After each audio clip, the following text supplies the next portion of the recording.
Bonjour, je suis Martine Brisson. Bienvenue à ce nouveau petit vlog. Et puis aujourd'hui, tout ce que j'avais à vous dire, c'est que vous êtes OK, que vous êtes correct, qu'il n'y a rien de pas correct avec vous. Hein? Ça peut paraître un message un peu contraire peut-être probablement à tout ce que vous avez entendu dans votre vie. Mais surtout, comme les gens que souvent sur Facebook, on voit ça, les gens sont sur on the path, sont sur le chemin pour un chemin spirituel ou un chemin de développement personnel, puis là, ils lisent tous les livres, puis toutes ces choses-là.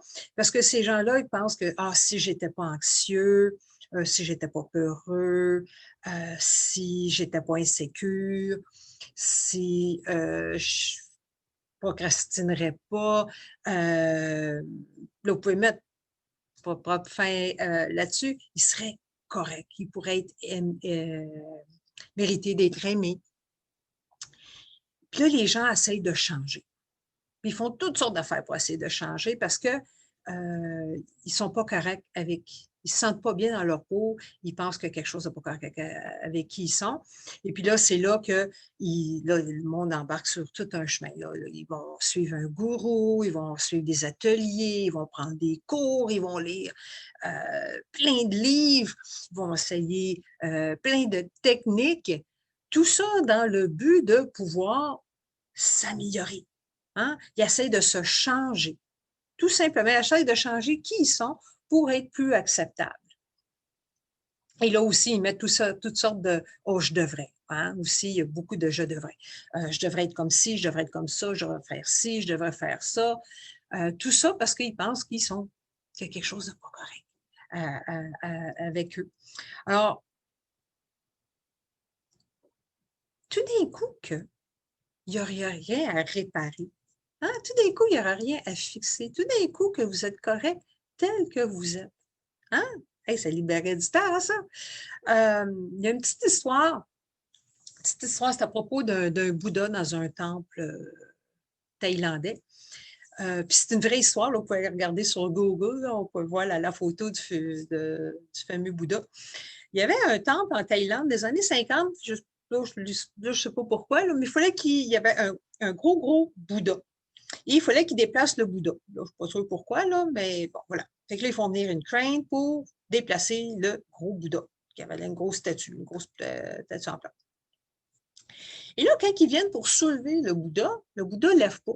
Ouh, qu'est-ce qui se passe? Puis là, ils sont aperçus qu'ils l'ont craqué. Oh, un Bouddha de plusieurs centaines d'années, ils viennent de le craquer, là. Fait qu'ils se mettent tout à regarder alentour, voir. Et là, ils sont aperçus, en tout cas, il y a un employé en particulier, il s'est aperçu qu'il y avait quelque chose de brillant à l'intérieur, où c'était craqué, qu'il y avait quelque chose de brillant à l'intérieur. Et c'est là qu'ils sont aperçus que le Bouddha en plâtre était en fait un Bouddha en or pur. C'est pour ça qu'il était si pesant. Et probablement, ce qui s'est passé, c'est peut-être 100 ans, 200 ans auparavant, là, je ne sais pas trop, le temple était pour être attaqué. Et les moines de ce temple-là ne voulaient pas que le beau Bouddha en or se fasse voler. Hein. Fait qu'il avait tout recouvert pour en faire qu'elle ait un Bouddha de plâtre qui n'avait pas de valeur.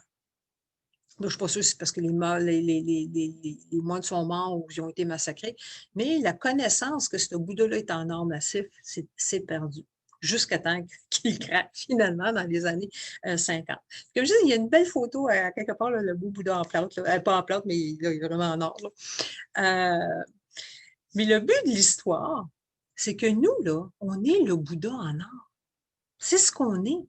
C'est la façon qu'on est né. On est le Bouddha en or. Fondamentalement, à l'intérieur de nous.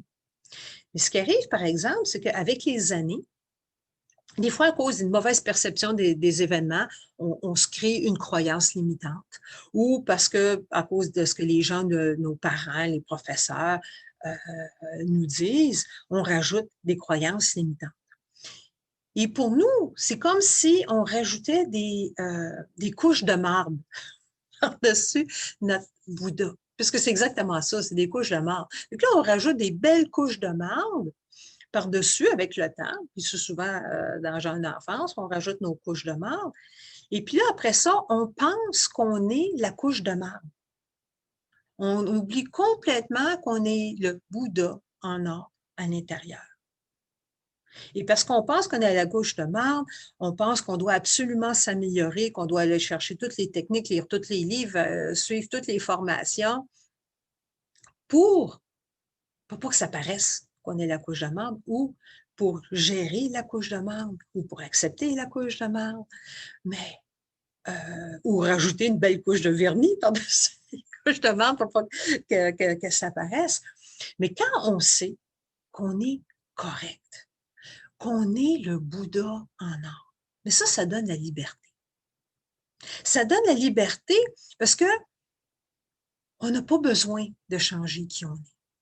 Ça donne la liberté parce qu'on n'a pas besoin de croire toutes les choses qu'on se dit à longueur de journée. Ça donne la liberté parce que ça nous dit qu'on est correct de ressentir ce qu'on ressent. Ça nous dit que nos émotions, en réalité, toutes nos émotions, ça vient d'une façon biaisée de penser, mais ça vient souvent de nos pensées. Et que ça ne veut rien dire sur nous. Ça ne veut rien dire sur nous. Hein, on a toutes les sécurités des fois. Aujourd'hui, j'en avais un petit peu. Hein? J'ai créé un tout nouveau, j'ai jeté mon vieux site web, puis créé un nouveau site web qui était live hier. Et puis là, ben, aujourd'hui, j'ai dit, oh mon Dieu, tout d'un coup que j'ai fait des erreurs. Bon, probablement que j'en ai fait. Mais tout d'un coup que. Mais on n'en meurt pas, je sais que c'est juste temporaire. Mais ça ne veut rien dire sur moi présentement. Hein? On est correct et le fait qu'on est correct aussi, qu'on se sente correct, n'est pas aussi dépendant de ce que les autres pensent de nous. Ce que les autres pensent, on n'a pas besoin de leur approbation en aucun temps. Fait que qui vous êtes, le fait que vous êtes correct, ne dépend pas non plus de l'approbation de quelqu'un d'autre. Hein? Parce que souvent, ceux qui gueulent le plus, c'est ceux qui ont plus de problèmes. Alors, fait que ça ne dépend pas d'approbation d'une autre personne parce que c'est ce avec quoi vous êtes né complètement. Il y a un auteur qui s'appelle Robert Holden qui a dit qu'il n'y a pas, là je vais paraphraser là, la phrase, c'est que, là je vais dire en anglais parce que je vais dire en français, no amount of self-improvement can make up for any lack of self-acceptance. Ça veut dire, en bon franglais, c'est que d'essayer de vous améliorer tout le temps, en faisant toutes les choses, ça fait absolument rien si vous vous acceptez pas vous-même. Puis vous pouvez vous accepter vous-même parce que vous êtes le Bouddha en or. Vous n'êtes pas les croyances limitantes ou toutes les pensées que vous vous dites à longueur de journée. Comme j'ai dit, c'est libérant parce que vous pouvez vous accepter tel que vous êtes. Puis vous n'avez pas besoin de courir après tous les ateliers, tous les cours, toutes les formations, tous les livres, parce que vous êtes correct, tel que vous êtes, parce que c'est la façon que vous avez été créé. Alors, c'est tout ce que j'avais à vous dire aujourd'hui. Alors là-dessus, bonne fin de journée.